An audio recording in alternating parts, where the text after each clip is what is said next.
tomto videu si ukážeme, ako v Mapsfy rýchlo skontrolovať celkový majetok konkrétneho vlastníka v katastri. Funkcia Prehľad vlastníctva je užitočná najmä pri kontrole daňových priznaní, majetkoprávnom vysporiadaní a v situáciách, keď je tá istá osoba v katastri vedená pod viacerými variantmi mena či názvu. Začneme kliknutím do poľa Hľadať. Ak máme v systéme viac importov KN z rôznych dátumov, najprv si vyberieme import, v ktorom chceme hľadať. Typicky ten najnovší. Následne začneme písať meno vlastníka. V zozname výsledkov si pomôžeme zobrazením detailu osoby, kde sa zobrazí aj dátum narodenia. Ide o najistejší spôsob, ako odlíšiť správnu osobu pri zhodných alebo podobných menách. Klikneme na hľadaného vlastníka. V detaile osoby vidíme základný prehľad vlastníctva. Kataster však môže tú istú osobu evidovať pod viacerými zápismi, napríklad s diakritikou, bez diakritiky, s iným poradím slov alebo inou odchýlkou v názve.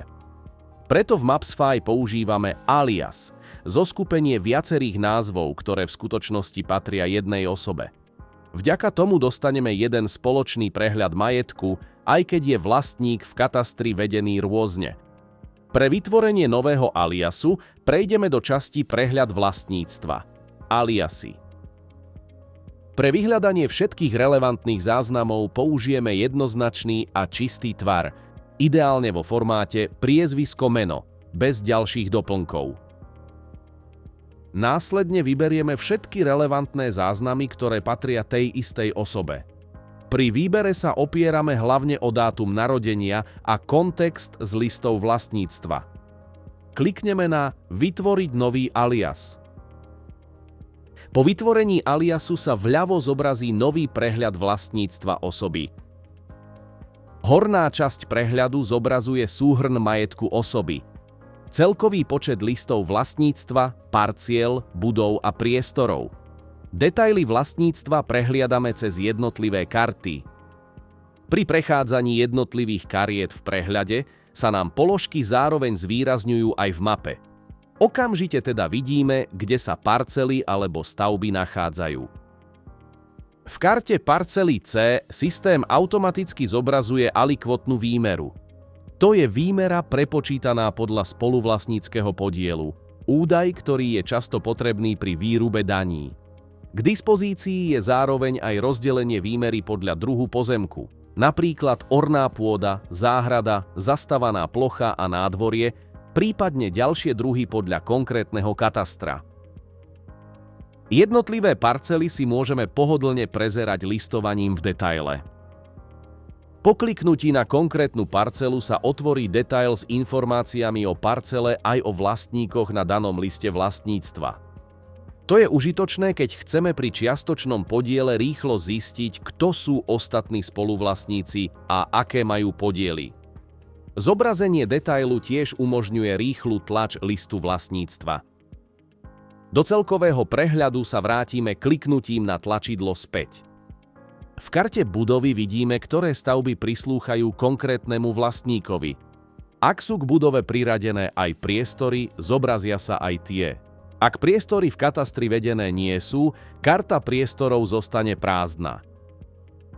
Prehľad vlastníctva zobrazuje súhrn majetku, spoluvlastnícke podiely a automaticky prepočítava výmery, takže umožňuje jednoduché a rýchle overenie celého majetku vlastníka bez ručných výpočtov.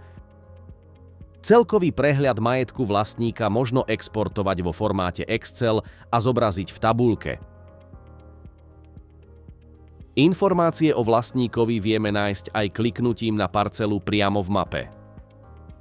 Vľavo sa zobrazia údaje o parcele, kde si v karte Vlastníci otvoríme detail osoby. Detail osoby ponúka zobrazenie prehľadu vlastníctva vrátane už vytvorených aliasov. Prehľad vlastníctva okrem vlastníckych práv zobrazuje aj údaje o nájme a správe, ak sú tieto vzťahy evidované na liste vlastníctva. Užitočné je to napríklad pri štátnych pozemkoch spravovaných konkrétnymi organizáciami. Alias je možné upraviť priamo v detaile kliknutím na Nastavenia. Alternatívne je možné pristúpiť k jeho úprave cez Kataster, prehľad osôb a vlastníctva. Vyberieme konkrétnu osobu, zvolíme Import dát a v nastaveniach môžeme zobraziť zoznam priradených osôb alebo upraviť alias.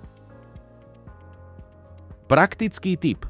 Alias pomenujeme tak, aby bol rozpoznateľný aj bez otvorenia detailu, napríklad pridaním dátumu narodenia do názvu. Výber záznamov možno podľa potreby doplňať a upravovať.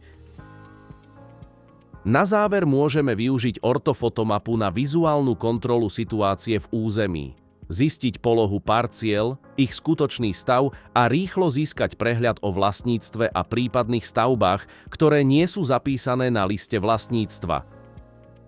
Ak chcete získať prehľad o možnostiach práce s katastrálnymi údajmi v mapovom portáli Mapsfy a využívaní intuitívnych nástrojov, pozrite si naše ďalšie videá.